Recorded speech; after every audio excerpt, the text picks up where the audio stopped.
여러분 안녕하세요. 정보기기 운영기능사 필기 강좌 시간입니다.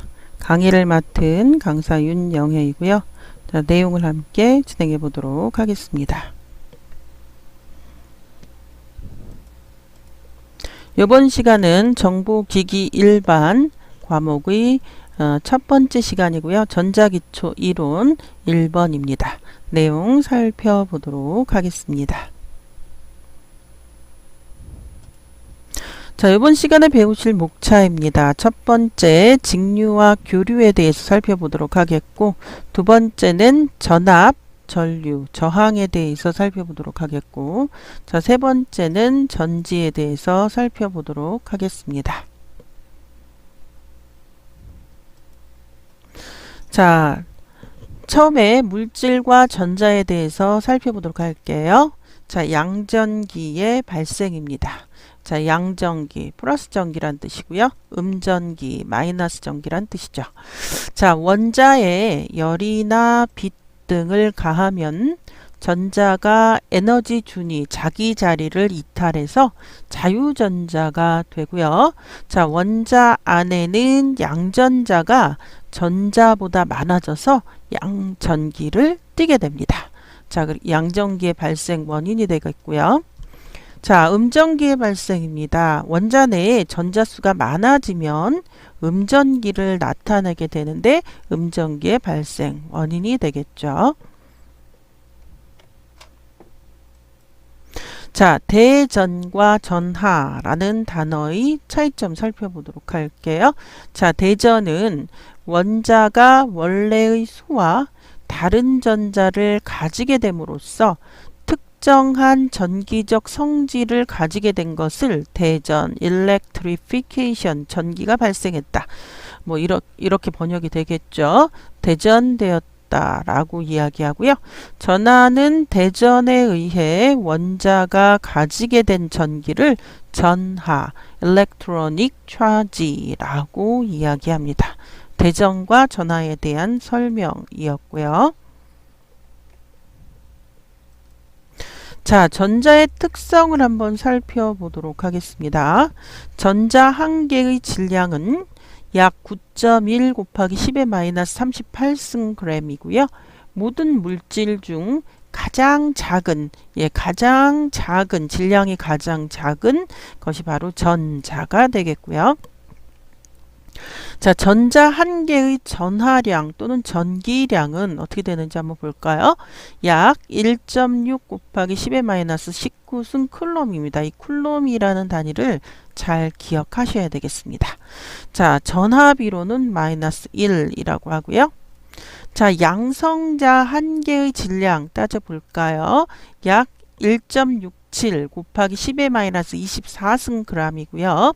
전자에 비해 약 1800배 정도 무거운 그런 그 질량을 갖고 있는 것이 양성자이고요. 자, 양성자는 한 개의 전기량은 1.6 곱하기 10의 마이너스 19승 정도라고 합니다. 자, 클롬이고요. 전자랑 같네요. 전기량이. 전하비로는 플러스 1이라고 합니다. 자, 쿨롬의 법칙을 살펴보도록 할게요. 두 개 전하 사이에 적용되는 전기력은 서로의 거리의 제곱의 반비례. 자, 제로의 제곱의 거리의 제곱의 반비례 하고요. 자, 제가 요거를 고쳤습니다. 자, 각 전하량에 비례한다는 법칙이 바로 쿨롬의 법칙이 되겠고요. 자, 수식은 다음과 같아요. 자, R2분의 Q1 곱하기 Q2. 자, R은 거리고요. Q1은 하나의 전하량일 때 Q2는 다른 전하량이고요. K는 비례상수입니다. 자, 그래서 쿨럼의 법칙을 나타내는 수식이었고요. 자, 도체, 부도체, 반도체. 자, 요것을 용어를 구분해 보도록 할게요. 자, 원자가 전자의 수가 채워져야 할 양의 절반에 훨씬 못 미치는 경우 원자들로 구성된 물질이 바로 도체예요. 즉 전기가 잘 흐르는 물건을 우리는 도체라고 하죠. 금속 같은 거죠. 자, 부도체는 원자의 전자의 수가 많아서입니다. 많아서 전자가 원자에 구속되어 있어 전자가 잘 이동할 수 없는 원자들로 구성된 물질, 예를 들어서 유리 같은 거, 에보나이트 같은 거는 전기가 잘 흐르지 않는, 뭐 거의 흐르지 않는 그러한 물건, 이런 거를 부도체, 도체가 아니다 이런 뜻이죠. 부도체라고 하고요. 자, 반도체는 반만도체라는 거죠. 반만. 자, 원자가 전자가 채워져야 할 양의 딱 절반만 채워져 있는 물질들로, 예를 들면 실리콘, 게르마늄. 자, 컴퓨터 부품들이 전부 반도체로 되어 있죠. 자, 저온에서는 부도체의 성질이 강한데 고온이 되면 전기의 전도성이 높아져서 도체가 되는 그러한 물질을 우리는 뭐라고 한다? 반도체라고 합니다. 자, 도체, 부도체, 반도체, 우리가 용어를 구분해 보았고요. 자, 전류의 흐름이라는 내용을 살펴보도록 할게요. 전하의 량이 서로 다른 도선으로 연결된, 전하가 다르다는 거죠. 전하의 량이 연결하면 전자는 저전이 음전기 쪽에서 고전이 양전기 쪽으로 이동을 합니다. 이동. 이러한 흐름을, 전하가 이동을 하는 이러한 흐름을 우리는 전류라고 하고요. 전류의 방향은 양전기를 기준으로 전자의 흐름과 반대 방향으로 이동합니다. 자, 전자가 이동하면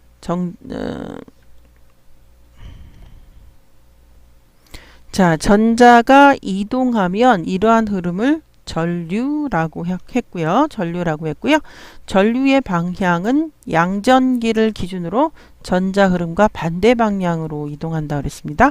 자, 전자가 음전기에서 그 양전기로 이동을 하고요.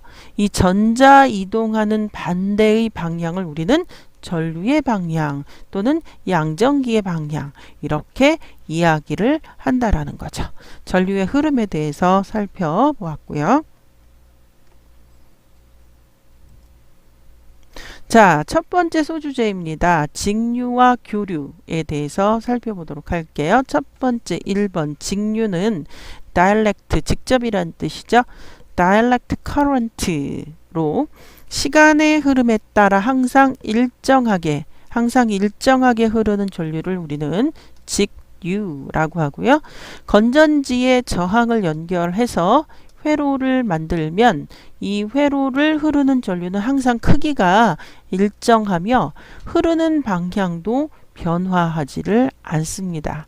이러한 전류나 전압을 직류라고 하는데요.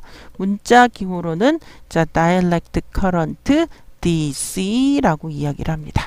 자, 그래서 직류는 시간에 따라 일정하게 흐르는 전기 흐름이다, 전류이다. 자, 그래서 직류에 대한 설명을 했고요.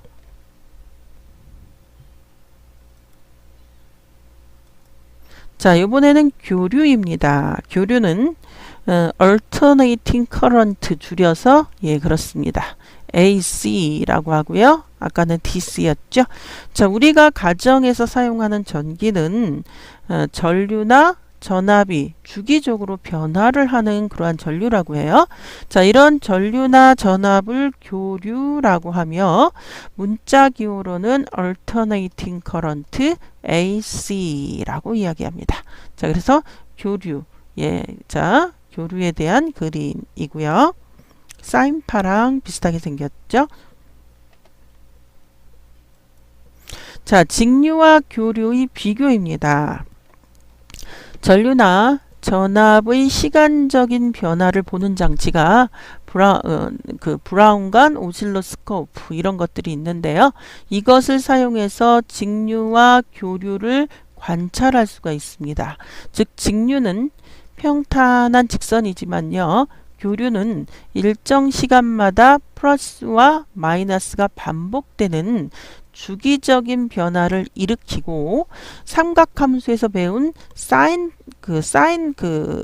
기호 있죠. 사인 웨이브, 사인 코사인 할 때 사인 정현파라고 하는데요. 그것의 그래프처럼 이렇게 돼 있죠. 사인파는 이렇게, 그죠? 예, 이 교류의 파형을 보면 전류와 전압이 시시각각으로 변화하는 것을 알 수가 있겠고요. 각 시각에 있어서의 값을 순식값이라고 하고, 파형의 최대값을 진폭, 파형의 최대값을 진폭, 파가 1 진동하는 데 걸리는 시간을 주기라고 합니다. 자, 기억을 하셔야 되겠고요. 자, 1초 동안에 진동을 반복하는 횟수를 주파수라고 합니다. 자, 이렇게 해서 이게 한 번에 이렇게 1초 동안에 요거 한 번만 한다면 주기와 주파수는 같아지겠죠. 자, 옛날에는 사이클이라는 단위를 썼으나 지금은 헤르츠 이렇게 표현합니다. 로 통일되었다라고 합니다. 자, 우리나라에서 사용하고 있는 교류 주파수는 60Hz인데요. 외국에서는 50Hz를 사용하는 곳도 있다고 합니다. 자, 다시 한번 교류 파형을 살펴보면 1주기 사이에 플러스와 마이너스가 한 번씩 찾아오고요. 그 사이에 두 번 제로가 되고 있고요. 따라서 60Hz의 교류로 전등을 켜면 1초 사이에 120회의 전멸, 깜빡 하는 것을 알 수가 있다고 합니다. 자, 그 때문에 형광등 밑에서 손을 빨리 흔들면 깜빡거려 보인다라고 이야기를 하고 있고요. 자, 이번에는 3번 맥류에 대한 설명입니다. 자, pulsating current를 줄여서 PC라고 하고요. 전류가 흐르는 방향에 대해 크기가 일정하지 못한 전류를 의미하고요. 와전류라고도 한다고 합니다. 전화 송수신기의 음성 전류가 자, 와전류라고 하고요. 자, 직류는 일정하게 가는 거, 교류는 플러스와 마이너스가 왔다 갔다 사인파. 자, 맥류는 그 방향 크기가 일정하지 못한 전류를 맥류라고 합니다. 자, 이번에는 두 번째 소주제 전압, 전류, 저항에 대해서 살펴보도록 하겠습니다. 자, 1번입니다. 전압이고요.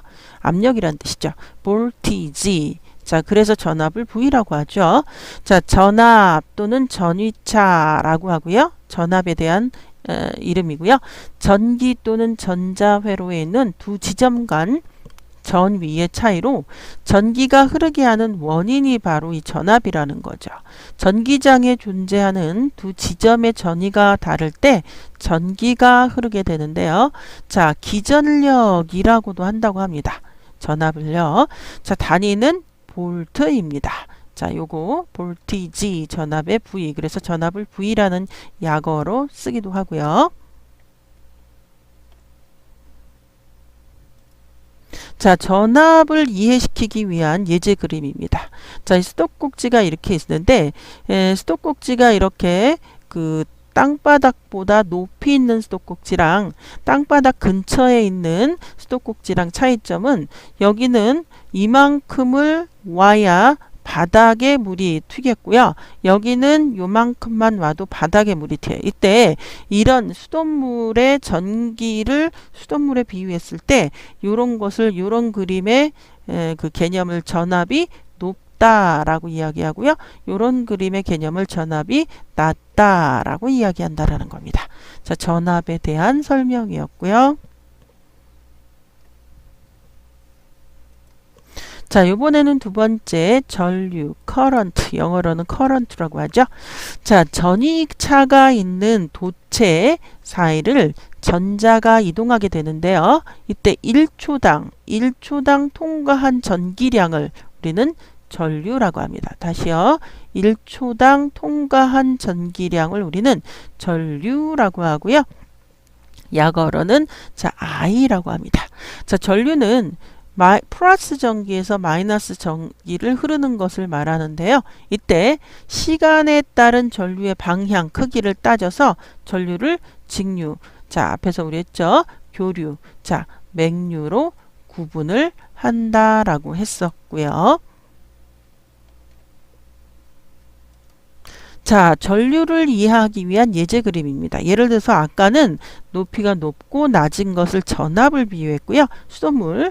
자, 똑같이 수도꼭지를 비교할 때 전류는 이렇게 수도를 세게 틀었을 때, 끝까지 틀었을 때 갑자기 콸콸콸 쏟아지는 거, 이거는 전류가 많다라고 이야기하고요. 수도꼭지를 조금 돌렸을 때 물이 적게 나오죠. 이것은 전류가 적다라고 나옵니다. 아까 전압은 수도꼭지의 높낮이, 전류는 수도꼭지를 많이 틀었냐 적게 틀었냐, 이걸로 우리가 이해를 할 수가 있겠습니다. 자, 이번에는 저항입니다. 자, 영어로는 resistance라고 해서 저항을 R이라고 해요. 자, 이니셜 R을 딴 거죠. 전자가 이동할 때 이것을 방해하려는 성질을 우리는 저항, 뭐 저항하다, 항거하다, 뭐 말이 비슷하잖아요. 자, 저항이라고 부르고요. 저항의 단위는 5옴, 그 사람 이름이에요.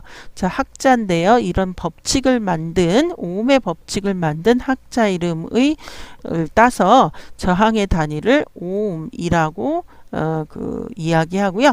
오음의 법칙이 있어요. 오음의 법칙은 V는 IR. 그래서 여기 써 있습니다. V는 IR. 그럼 V가 뭐고 I가 뭐고 R이 뭐냐? 자, V는 앞에 뭐였죠? 볼티지. 그렇습니다. 전압이었고요. 자, R은 지금 얘기한 뭐라고요? 저항입니다. 자, 그러면 I는 뭐였죠? 그렇습니다. 전류예요. 전류. 그래서 여기에 보면 전류는, 자, I는 이걸 식을 바꿔볼까요? 전류는 식을 바꾸면 이렇게 나오죠. R을 저쪽으로 넘기면 R분의 뭐가 돼요? V가 돼요. V. 즉 전류는 저항의 뭐라고요? 반비례하고, 저항의 반비례하고, 그 다음 V, 전압에 비례한다라는 법칙을 만든 분이 오음이고, 이러한 법칙을 우리는 오음의 법칙이라고 이야기를 합니다. 굉장히 중요한 식이니까 잘 기억을 하셔야 되겠고요. 자, 저항의 연결입니다. 직렬 연결일 때, 병렬 연결일 때 저항을 따져보면 여러 개의 저항을 직렬로 연결하면 다음과 같은 식을 만족한다라고 합니다. 즉, 저항이 여기 직렬로 연결되어 있죠. 자, 저항이 1인 저항, 그러니까 숫자 1인에 2인에 3인 저항, 이렇게 그 세 개를 다 더한 것이 전체 저항이 된다라는 설명이고요. 자, 두 번째는 병렬 연결입니다. 저항을 이렇게 연결하면, 여기 있죠? 이렇게 연결하면 그 전체 저항은 어떻게 될까 하고 수식으로 나타난 게 바로 이거고요. 결론은 전체 저항분의 1은 각각의 저항분의 1을 더한 그런 숫자가 나오더라라는 설명이고, 예, 그 비율은 그 저항분의 1, R1분의 1 대 R2분의 1 대 R3분의 1, 이런 식의 공식이 나온다라는 설명이에요. 자, 키르히호프의 법칙을 보도록 하겠습니다. 제1법칙은요, 전류 평형의 법칙입니다. 임의의 접속점에 흘러 들어오는 전류의 합과 흘러나가는 전류의 합은 같다라는 전류 평형의 법칙, 키르히호프의 법칙 1법칙이고요.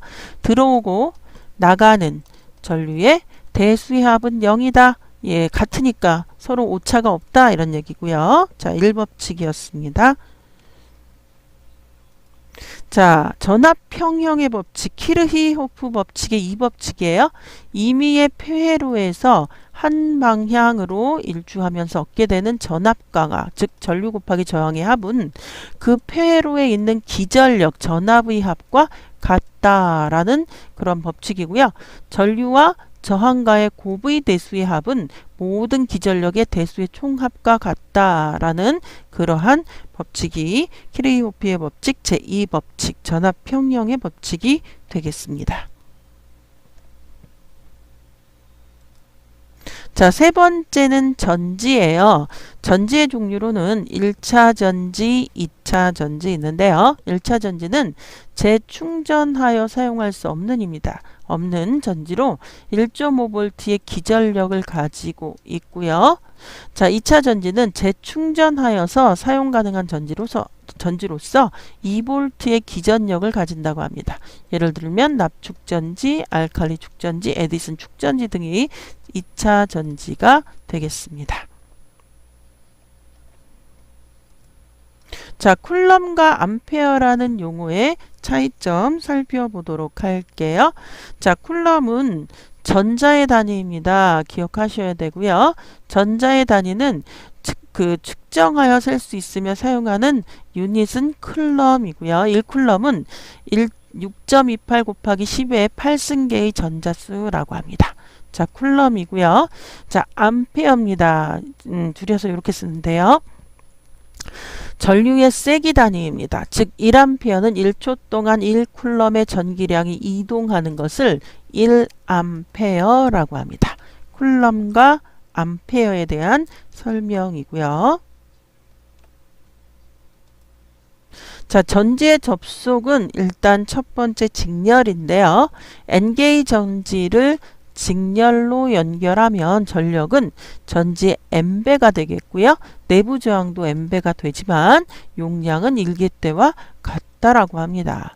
기전력 이 내부 저항 R인 전지 N개를 직렬로 접속하고 저항 R을 연결하면 전류는 자, 이 수식 저항 플러스 내부 저항 곱하기 N, 기전력 곱하기 N 이 수식을 만족한다 라고 하고요. 자, 이번에는 병렬 연결입니다.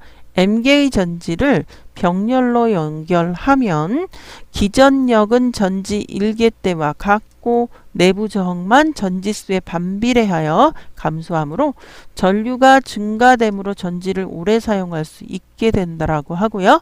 전류는 기전력, 즉 저항 플러스 N분의 내부 저항 분의 기전력 요 수식을 만족한다라고 합니다. 자, 직병렬 연결도 있대요. 직렬전지의 전체 합에 해당하는 전압이 N배만큼 지속적으로 흐르는데요.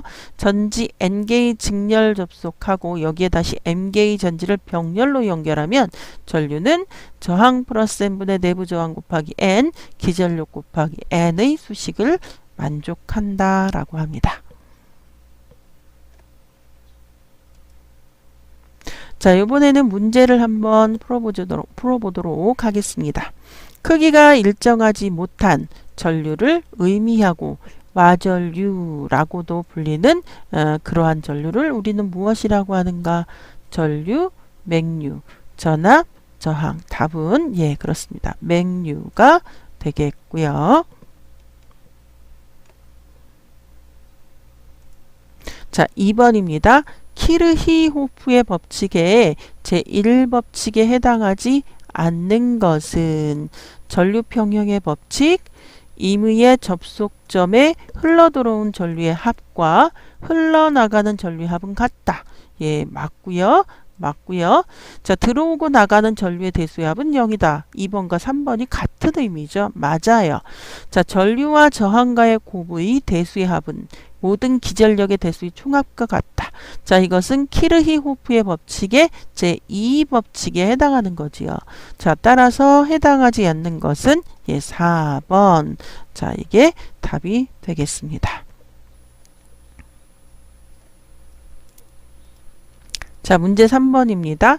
전자의 단위는 자, 쿨럼, 오hm, 암페어, 그람. 전자의 단위는 뭐라고요? 그렇습니다. 쿨럼. 자, 그래서 답을 1번 선택하시면 되겠고요.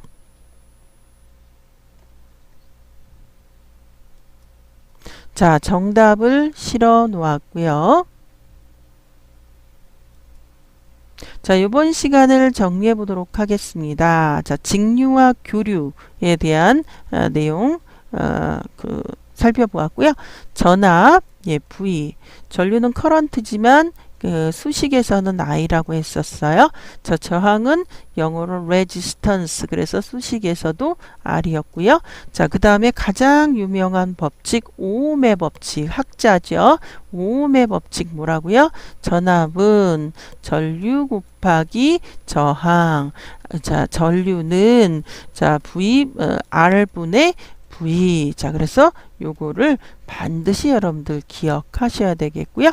전지에 대해서 잠깐 살펴보았습니다. 자, 이번 시간은 여기까지고요. 다음 시간에 다시 만나도록 하겠습니다. 여러분들 수고하셨습니다.